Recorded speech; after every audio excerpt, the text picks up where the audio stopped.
여러분 안녕하십니까? 여수 MBC 뉴스투데이입니다. 섬에 사는 어르신들은 병원에 가기 위해 육지에 한 번 나올 때마다 치료는 물론 잠잘 곳까지 고민해야 해서 어려움이 많았습니다.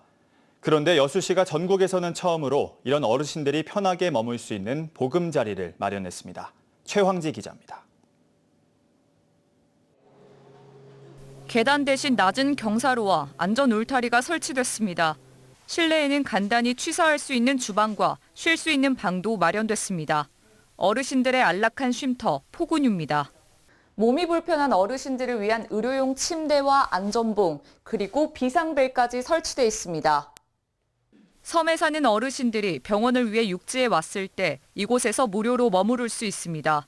한 번에 최대 15일, 2회 추가로 연장하면 45일까지 가능합니다. 올해 통원 치료를 받아야 하는 어르신이라면 육지에 살아도 입주할 수 있습니다.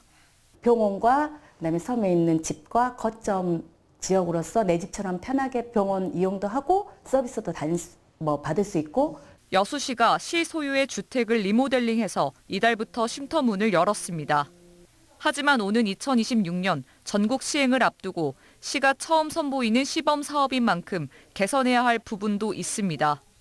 보통 몸이 불편한 어르신들은 자녀들과 함께 통원하지만 이곳 쉼터는 동반 입주가 안 돼 본인 혼자 통원 치료를 해야 합니다. 쉼터가 비좁은 골목길에 위치하다 보니 접근성이 떨어진다는 단점도 있습니다. 자식들이랑 같이 있으면 좋은데 그렇지 못하고 부모님 혼자 이렇게 병원에 와서 대기하고 거점 지점이 있는데 있기가 좀 아쉬움이 좀.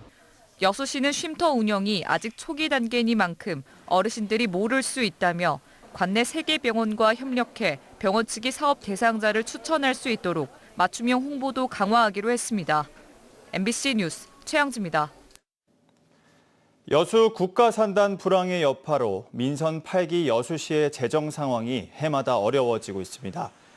여수시가 최근 1조 4,500억 규모의 내년 예산안을 시의회에 제출한 가운데 2022년 29.35%였던 재정 자립도는 2023년에 26.87%, 올해 25.87%, 내년에는 23.78%로 크게 감소했으며 재정 자주도 역시 2023년 59.08%, 올해 57.67%, 내년에는 55.25%로 떨어졌습니다. 여수시의 이러한 재정 여건은 여수산단 실적 악화 등의 영향으로 시세의 대부분인 지방소득세가 크게 줄었기 때문이며 불필요한 지출을 줄이는 등 재정 건전성의 점검이 절실한 상황입니다.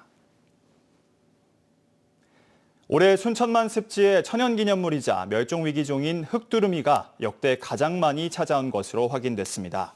현재 관찰된 흑두루미는 7,600여 마리로 전 세계 개체수의 절반가량입니다. 순천시는 람사르길 탐조대 인근 농경지 80m까지 흑두루미가 다가와 맨눈으로 탐조가 가능하다고 밝혔습니다. 순천시는 또 서식지 확대를 위해 내년에 전봇대 15개를 제거하고 다음 달 2일부터는 순천만 겨울 철새 탐조 프로그램을 운영할 계획입니다. 프로축구 전남 드래곤즈의 K리그1 승격이 또 좌절됐습니다. 전남 이장관 감독은 큰 책임감을 느낀다며 아쉬운 소회를 밝혔는데요. 그럼에도 전남은 올 한 해 강력한 공격 축구로 한 단계 성장했다는 평가입니다. 김주희 기자가 보도합니다. 지난 24일 서울 목동운동장에서 열린 전남 드래곤즈와 서울 이랜드의 K리그2 2024 플레이오프전. 전남은 초반부터 플라카와 발디비아를 앞세워 매섭게 공세를 이어갔습니다. 후반 3분 플라카에 이어 후반 30분 윤재석의 연속골이 터지면서 승기는 전남으로 기우는 듯 했습니다. 하지만 이후 이랜드의 김신진과 백지웅의 슈팅이 잇따라 전남의 골문을 가르면서 경기 결과는 2대2 무승부를 기록했습니다.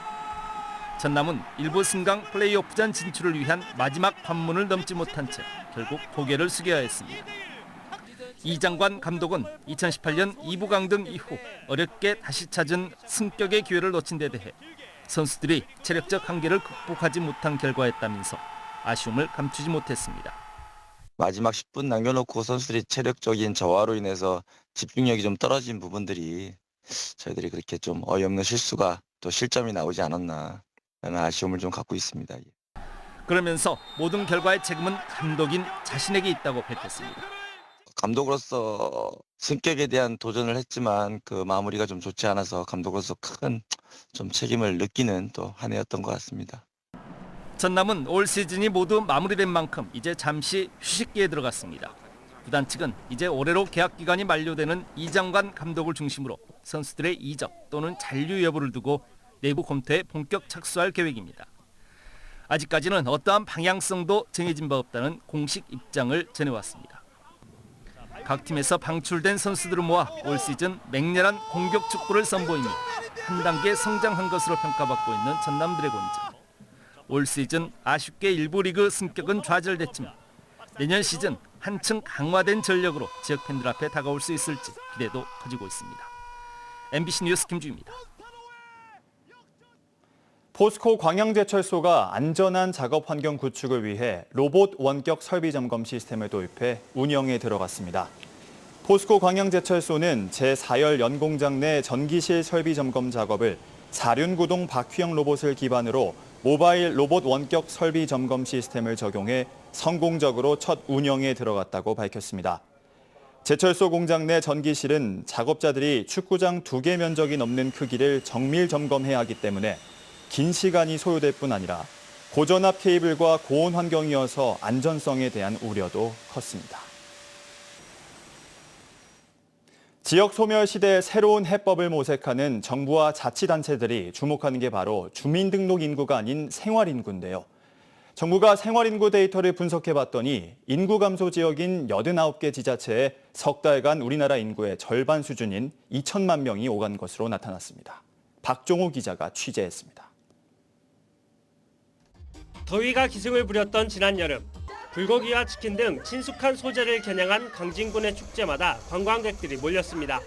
3일 동안 열린 하맥축제를 찾은 전국 각지의 관광객은 6만 7천여 명. 입장 수익료도 지난해보다 57% 증가했습니다. 예약 대신 해줘가지고 같이 오게 됐는데 이렇게 강진에서 규모가 크게 축제가 열릴 줄 몰랐는데 재밌게 잘 놀다 가겠습니다. 인구 감소 위기에 새로운 인구 정책을 마련하기 위해 도입된 생활인구. 특정 지역에 월 한 차례 하루 3시간 이상 체류하는 사람을 인구에 반영한다는 것이 핵심입니다. 생활인구는 이 같은 전통적 개념인 등록인구 외에 특정 지역에 이제 일정 기간 동안 머물며 체류하는 사람까지도 포함하는 새로운 인구 개념입니다. 행정안전부 조사 결과 올해 1월부터 석 달 동안 인구 감소 지역 89곳을 오간 생활인구는 우리나라 국민의 절반 수준인 2천만 명. 전국 7개 시도별 생활인구 규모는 등록인구보다 4배에서 최대 6배까지 차이 나는 것으로 조사됐습니다. 이 같은 인구 감소 지역의 관광객 유입이 지역 생산과 고용에 미치는 효과를 살펴보니 여행 지출액이 1% 증가할 때마다 고용은 0.18%, 생산은 0.13% 증가하는 것으로 조사됐습니다. 지자체들이 생활인구 맞춤형 정책 개발을 서두르는 이유입니다. 가급적이면 각 지역들이 갖고 있는 자원들이나 특산물들을 좀 더 고급화해서 오시는 분들이 그거를 사고 또 지역에서 머무를 수 있게 하는 것. 그래서 하여튼 생활인구를 조금 더 슬기롭게. 정부도 지방 교부세 산정에 생활인구 수요를 새로 도입하는 등 정책의 제도적 뒷받침 마련에 나서고 있습니다. MBC 뉴스 박종호입니다. 전남 농수산식품 수출액이 역대 최대를 기록하고 있습니다.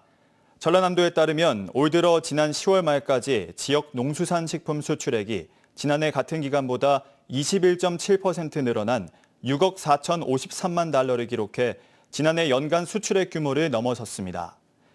품목별로는 김이 3억 600만여 달러를 기록해 전남 수출 품목 중 1위를 차지했으며 전복과 분유, 유자차가 뒤를 이었습니다. 시군별로는 목포시가 1억 1천만여 달러로 1위를 차지했으며 나주시와 고흥군, 신안군 순으로 나타났습니다.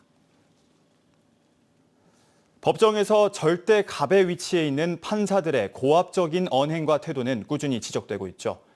광주지방변호사회가 해마다 하는 법관 평가를 보면 증거 신청을 받지 않거나 당사자들이 원치 않는데도 강제로 화해를 시키는 등의 문제가 여전한 것으로 나타났습니다. 보도에 김영찬 기자입니다. 재판에서 가장 중요한 증거 신청을 받아주지 않고 재판 결과를 미리 판단하는 판사, 소송인들이 원치 않음에도 강제로 민사소송을 조정하거나 화해를 권하는 판사, 사건 초기부터 강압적인 태도로 판결에 불이익을 줄 듯한 말을 하는 판사까지 변호사들이 지적한 광주 일부 판사들의 문제점입니다. 고압적이고 강압적인 언성과 태도는 계속 지적되고 있지만 일부 판사들은 여전히 개선되지 않고 있는 모습입니다. 특히 형사 사건에서 변호사들은 판사로부터 치조를 받고 있는 느낌이 들 때가 있다고 말하기도 합니다. 내가 재판을 받고 있는 것인지 검사가 신문을 하는 것인지 이게 좀 헷갈리게 재판 진행하는 분들도 간혹 있어요. 광주지방변호사회가 올해 법관 평가 결과를 발표하고 우수법관 7명과 하위법관 5명을 선정한 결과 공정성과 직무 능력 등에서 가장 낮은 평가를 받은 판사 5명은 이보다 10점 이상 낮은 70점대를 기록했습니다. 변호사회는 다만 5명의 판사들의 실명은 공개하지 않았습니다. 일부 법관들의 고압적이고 권위적인 태도와 불필요한 선입견이나 예단을 드러내는 사례, 실체적 진실을 파악하려는 노력 부족과 불필요한 재판 절차의 지연 등은 반드시 개선돼야 합니다. 반면 소송 관계인 모두에게 충분한 기회를 제공하는 등 좋은 평가를 받은 판사 7명은 우수 법관의 선정에 이름을 공개했습니다. 그중에서도 나상아 광주지법 판사는 2년 연속 올해의 법관으로 선정됐습니다. 이번 평가 대상에 오른 판사 489명의 평균 점수는 84.7점으로 지난해보다 조금 오른 것으로 나타났습니다. 광주 변호사회는 이번 평가가 법관 인사에 반영될 수 있도록 각 법원과 대법원에 제공하기로 했습니다. MBC 뉴스 김영창입니다. 도내 첫 공공심야 어린이병원이 올해 초 여수에 문을 연 가운데 지금까지 3천여 명의 소아 환자가 이용했고 이용자 수도 계속 늘고 있습니다. 여수시는 지난해 10월 여수중앙병원과 협약을 맺고 연중무휴로 평일은 밤 11시, 주말과 휴일은 오후 6시까지 소아 청소년 진료실을 운영하고 있으며 지난달 말 현재 3,840명의 소아 청소년 경증 환자가 전문의의 신속한 진료를 받았다고 밝혔습니다. 여수시는 지난 2017년부터 공공심야 어린이병원 운영을 위해 수차례 공모를 진행해왔지만 난항을 겪어왔으며 지난해 시의회에서 관련 조례가 제정되면서 지금의 성과를 거둘 수 있었다고 덧붙였습니다. 전라남도가 오는 2030년까지 식품 산업을 21조 원 규모로 육성합니다. 전남도는 이를 위해 다음 달 18일 서울에서 수도권 소재 선도기업 등을 대상으로 투자 유치 설명회를 개최하고 친환경 식품 원료 생산과 제품화에도 힘쓸 계획입니다. 지난해 10조 6천억 원 규모였던 농산식품 사건을 2030년까지 21조 원으로 성장시키기로 하고 총 사업비 4조 6,893억 원을 투자해 기존의 생산 위주가 아닌 소비까지 이어지는 고부가 가치 연결망을 구축하겠다고 밝혔습니다.